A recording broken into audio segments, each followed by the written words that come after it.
வணக்கங்க. இன்றைக்கி சனிக்கிழமைங்கிறதுனால ஃப்ரெண்ட்ஸ் எல்லாம் ஒன்றா சேர்ந்து லஞ்ச் சாப்பிட்லான்னு சொல்லிட்டு கோயம்புத்தூர் அவினாசி ரோட்டில் இருக்க செல்வம் மெஸ்ஸுக்கு போயிருந்தேங்க. சரி உள்ளே போகலான்னு பார்த்தா கதவை திறக்க முடியாத அளவுக்கு கூட்டமாக இருக்குது. உள்ளே தலையை விட்டு எட்டி பார்த்தா ஒரு சீட்டு கூட ஃப்ரீயாக இல்லை. ஒரு 20 நிமிஷம் வெயிட் பண்ணதுக்கப்புறமா எப்படியோ ஒரு வழியாக இடத்த பிடிச்சி உட்காந்துட்டோம்.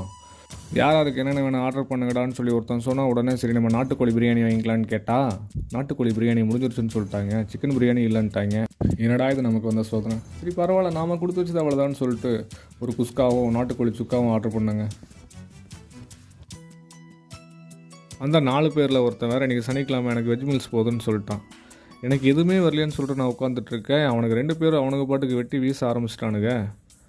முன்னாடி 2 பேர் சும்மா உட்காந்துருக்குமேனு கண்டுக்கவே இல்லை. சரி நம்ம ஐட்டம் வந்துருச்சேன்னு சொல்லிட்டு அந்த குஸ்கா கூட அந்த நாட்டுக்கோழி சுக்காவை பிச்சு வச்சு சாப்பிட்டேன் பாருங்கள். சீரக சாம்பார் ரைஸ் கூட உண்மையிலுமே டேஸ்ட்டு அல்டிமேட்டாக இருந்ததுங்க. அப்புறம் இந்த ஹோட்டலில் பிரியாணி வாங்கினீங்கன்னா கூடவே ஒயிட் ரைஸும் ரசமும் தராங்க. ஊற்றி சாப்பிட்டு ஜாமுன்னு கிளம்பிட்டாங்க. நீங்களும் அந்த